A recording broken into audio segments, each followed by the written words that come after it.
Will you please welcome the wonderfully gifted Felicity Jones?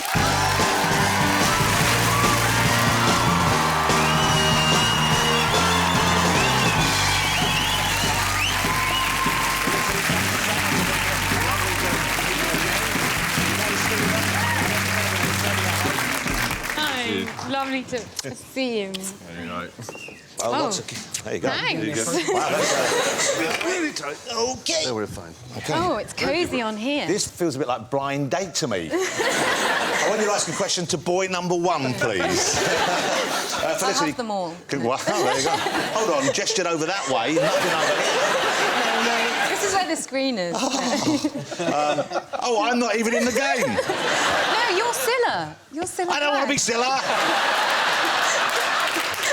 Why is that OK? Congratulations, getting an Oscar and a BAFTA nomination. I've been a fan of yours since many years ago. I saw you in Brideshead Revisited. I thought that was incredible. But in The Theory of Everything, which is just a wonderful, wonderful film, to get those nominations, was that something that you can take in your stride, or do you feel the pressure, the excitement? Yeah, I mean, it's been so nerve-wracking the last few months because we showed the film back in the first time it was ever seen. We did a premiere back in Toronto Film Festival, and we just had no idea. And I remember looking at Eddie Redmayne and James Marsh, who directed the film, and we were just so sick with nerves. We were sort of holding each other's hands. Just didn't know how it would go down. Because we just didn't know what to expect. And so, but now I've thought I can't get any more nervous, you know, and now I'm just trying to enjoy it and really, really appreciate it. I feel like that with my fish and chip show. Yeah. Oh, I hope it goes down well. Yeah. You're going to be at the BAFTAs, though, aren't you? I'd imagine so. With a nomination. How do you hear the news? When you're nominated for an Oscar, do they call your agent, they call you, or do they call you direct? How do you hear? Well, you're told you'll get a phone call at 5:30 a.m. And I just thought, well, I'll just sleep through it. You know, I wasn't really expecting... That's a very inconvenient time of day to call. Exactly, I know, and I hate getting up early anyway. Yeah. So I was like, it's fine, I'll wake up at 10 a.m. and it'll all have happened, and I'll probably be commiserating, and I'll be in my pyjamas anyway, so I can just spend the day in bed.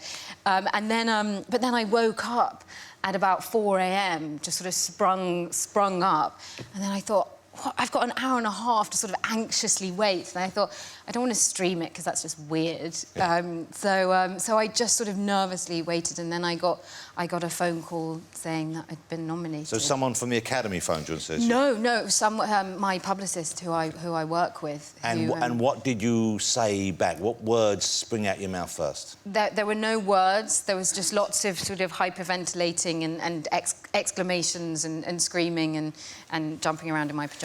It's a wonderful performance you give, and of course Eddie Redmayne playing Professor Stephen Hawking, in a way he gets the showier role. This is not me criticising him, but obviously that's a role where you can see that's extraordinary, the performance he gives. And it must be quite hard for you to play against like that. Here's what I want to ask you is, we all know the story of Professor Stephen Hawking, I hope, or know some of it. He was a gifted young physicist who discovered very early in his career that he had motor neuron. The sickness which actually eats away at the kind of many of the motor, well, I think all of the motor skills that the body has, that the brain provides. Yes. And, of course, he then deteriorates throughout the course of the film, as he has through life. I must admit, I was kind of a little reluctant to see this movie. And I don't know if you've heard it, but because the story, I know, is a sad one in some ways, and I know also it's going to be, you know, it's quite a difficult subject to engage with. So I was sort of... I don't know if you've encountered this with people. Oh, absolutely, and we were the same. You know, we were so reverential towards the subject matter. It's a very complicated situation for anyone who has motor neuron disease to be in, and their families.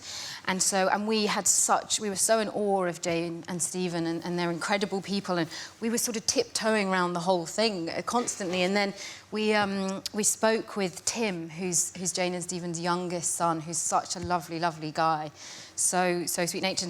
And he just said to us, you know, I used to ride on Dad's wheelchair on the side. You know, I'd hang on and he'd be whizzing around his house and he'd be playing on it. And then I used to put swear words into Dad's voice box. And so hearing that immediately just made us relax. And find the humour in a difficult situation. I met him, Stephen Hawking. Hold on. Yeah, he's a meeting of minds, let me tell you. Yeah. You're not going to say that he seriously. stole your ideas, are you, Freddie, from the history of time? It was at your mate Jimmy Carr's house. He went, he says, "Hi, Fredo, yes, I'm all right, thanks." He said, "You fancy doing some tequilas with Steve?" "Well, I'll do tequilas with anyone." So we went into his kitchen, and it was Stephen Hawkins. That's Stephen Hawkins. And then Jimmy said, "You've heard of Freddie Flintoff, haven't you, the cricketer? And then you've got that weight, haven't you?" And he was like, "Please say yes, please say yes, please." He goes, "Yes, I have." And I was like, "Yes, get him." OK.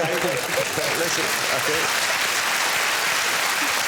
I'll ask for some more Stephen Hawking stories in a minute. First of all, let's have a look at a clip for this. And as I said, I was a little concerned about whether or not I would enjoy the movie, because it is a very, you know, it can be a tricky subject matter to deal with this kind of real-life story well.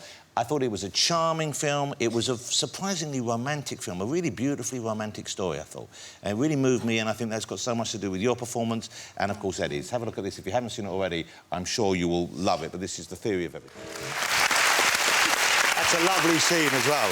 A lovely moment. So, listen, what I was going to do was, in honour of Freddie's show, I thought I might give... We were going to leave some fish and chips. We decided against that because we don't want to kill Kevin. So we decided that there's a cocktail made at an upmarket fish and chip shop, which I thought you might like trying. I won't make one for Freddie because he's on the wagon, and that would be very wrong of me. But it's a dirty martini made with some ingredients from the fish and chip shop. And now, you might not have encountered... Have you encountered a pickled onion, Kevin? I'm gonna say I'm black. No, I haven't. Have you encountered a gherkin? Oh, yeah. No, I have not, guys. So that goes in there, OK? That's that. And then... And this is the gin going in. I know what gin is. Yeah. I know that. Put loads of Wow. All right. Oh, well, great. Maybe. Woo. Okie dokie. Wait, no. Whoa. OK, that goes in. And then this is the pièce de résistance. We take the gherkin liquid. I'm just going to get... Oh, wow. You take the vinegar. I'm sorry. Is that... Look at that. I'm going to mix them up nice for you. Don't you worry about that. All right. Okay.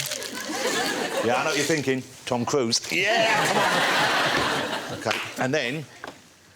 you want to get that on there. Now, would you pass... So it's an onion and a little gherkin there. Yeah. Pass it down to Stephen. Well, One is for you, Felicity. well. Oh. This one is for you, Kevin. Wait a minute. What? Why is mine in 3D? There you go. Can you Freddie, manage bigger? because you are small. That does look bigger in your hands, This there, is very huge. This is very huge. Thank you. To your very good health. And thank you all as well for watching. Here we go. Let's go. guys. Sorry, Freddie. Thanks to all my guests tonight. Will you please say thank you to Stephen Fry, Kevin Hart, Freddie Flintoff, and of course Felicity Jones.